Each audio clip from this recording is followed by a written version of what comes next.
scumbag aunt ripped off my grandma for years. I put my nose in her business and had the IRS financially ruin her. This is going to be long, so TLDR. Aunt screwed over my grandma for years. I put my nose in her business, got parents wise on the fraud and eventually reported her to the IRS. The long dick of the IRS bankrupted her and her husband, and now they are destitute and too old to work. This happened about 5 years ago. My grandma was getting old, late 80s/early 90s. She had one wish, to not die in a senior home. Easily done, as my grandpa sold some assets way back when, then invested the money and let it ride for 30+ years. He never touched it and collected a pension. Way back when my grandpa died, about 10 years before this, my grandma appointed my dad, this shitty aunt, and my uncle as the trustees of the trust. Basically the trusted advisors for her and her care for the foreseeable future. All was well in the beginning. Then my dad, Willie, moved further away and couldn't take care of the day-to-day upkeep as the trustee and to see that my grandma was okay. My aunt, Rebecca, told her that she and my uncle, Fred, who lived in Arizona, could take over and all would be fine. It was fine for a while. A few times my dad went back to visit and noticed my grandma didn't always have overnight care, or that her mail wasn't picked up and the driveway wasn't plowed. She also lost her cable TV and newspaper subscription. My dad figured it just lapsed, so he had the services put back on. My dad also noticed my grandma was eating moldy food at times because her truck was sold and she had no transportation. She drove up to 90 years old. She basically just chilled at the house alone and did crossword puzzles. The craziest part of this is that my aunt only lived 2 miles from my grandma. But my grandma told my dad she saw Aunt Rebecca once a week on Saturday for about 1 hour. As with the elderly and age, my grandma passed away. She did get her wish and was able to die in her own home. Upon her death, things started to get really interesting.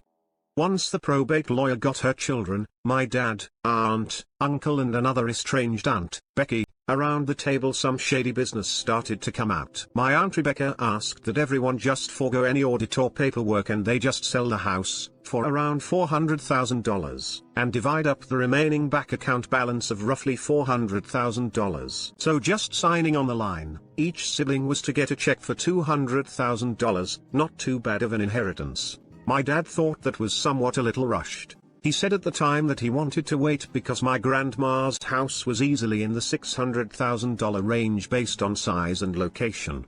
My aunt exploded in his face, cursing at him and calling him all kinds of names because he was unwilling to sign the assets then and there. She basically wanted a quick close while everyone looked the other way. My dad ended up leaving the room after the screaming and the deal wasn't signed that day. It took nearly 6 months before another appointment and they were all back at the table. The thing is though, when you are a trustee and the person dies, the funds and access to financial accounts are all under heavy scrutiny until all beneficiaries are made aware and sign the final papers. At the next meeting, my dad went in there with no intention to sign the deal. He got his brother, my uncle Fred, to agree that they audit the entire accounts going back 5 years. When they demanded this again at the meeting with the lawyer, my aunt ended up arguing that a forensic audit would cost $5,000 and it's a waste. Like, what difference does it make? 2 beneficiaries requested it, so it was what was going to happen. The audit report showed up about 3 months later. Here is where it gets good.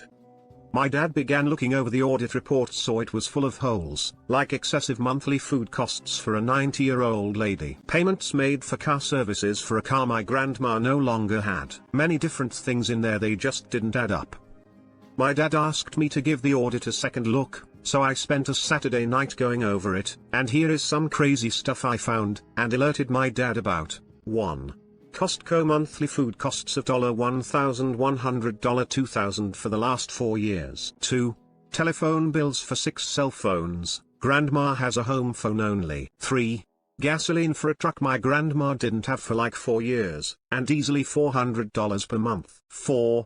House repairs paid to my aunt's husband who owned a construction business. Some of the house repairs were like $16,000 for a new roof, new garage doors, home security system which she didn't have, etc., all inflated prices. 5. Grandma paid for my aunt to go to Europe twice on vacation. 6. My grandma was paying my estranged Aunt Becky a stipend of $2,000 a month for the last 5 years, as well as her deadbeat son for $2,500. Every month they were paid. 7. All grandkids were to be paid a lump sum of $10,000 upon their 30th birthday, as that is when the $50 check from grandma stopped for all grandkids. Guess who was paid out? Her kids and my estranged aunt's kids. But not me or my siblings. 8. My grandma gave loans to my Aunt Rebecca for her husband's construction business in return for equity in the company, which amounted to nothing. These loans totaled about $200,000 over 3 years, right around when the housing bust happened. 9. They also sold her assets like jewelry and whatnot for cash, because some big-ticket items simply vanished from her house. Armed with all this, the next probate meeting was interesting. In the time between my grandma's death and the third probate meeting, my aunt's construction business filed for bankruptcy, so that $200,000 in equity grandma had simply vanished. The probate lawyer was also somewhat concerned and makes it obvious that this was fraud and breach of fiduciary duty, where my aunt could actually get real prison time. After this, the negotiations were much more favorable. My aunt got nothing, literally zero. My other aunt only received $25,000 after all the stipend payments. My father and uncle shared the rest. After all grandkids received the $10,000 payout. The house sold to the first offer for $520,000. That was the regular revenge for any treacherous witch that ripped off grandma and had her eating moldy food. Here is the pro. My aunt probably felt pretty bad that she couldn't supplement her lifestyle with grandma's money anymore. But that was the least of her worries. Since she tried to personally rip me off for $10,000, I took it personally. I don't care how tough you are, the IRS is the scariest thing that can happen to a person. Nobody wants to have their money forcibly removed.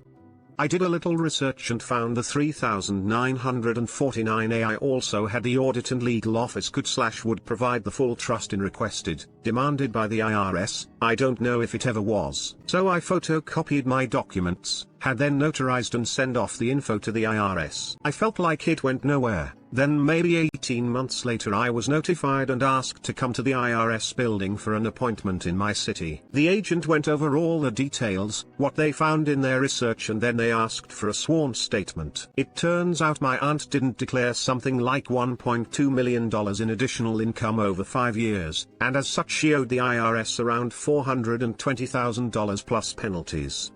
There was no way she was going to pay that on a teacher's pension, and after her husband's bankrupt his business. Her house was sold, her vehicles sold, and they left the state. Now aunt and uncle live in a depressing desert town like this in the southwest. The IRS paid me around $60,000 about 3 months after the appointment. She should have paid that $10,000. Now to the comments. You got paid $60,000 to duck over a woman who took advantage of a kind old lady. This is about as pro as it gets. OP replied, since he got paid, I would say it's literally the very definition of professional revenge. Genuine question. Why did he get paid $60K? Like a reward or something? Can someone technically just rat out people for a living? God, I envy you. My cousin stole $80K from my aunt, and stressed her out so much it killed her. Ducking junkie. But good on you, OP. Good on you.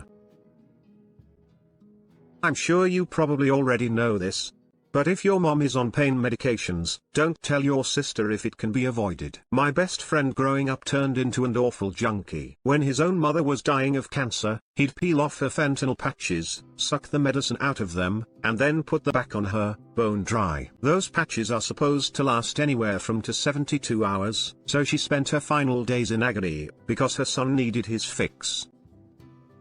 My scumbag uncle stole money from my granddad. His own father. And had my granddad thinking that my dad had stolen it. He died believing that his firstborn son stole from him. The whole family know that you stole from Granddaddy, Ronald. We know how your wife got her new minivan. Hats off to you, OP, for bringing your aunt to justice.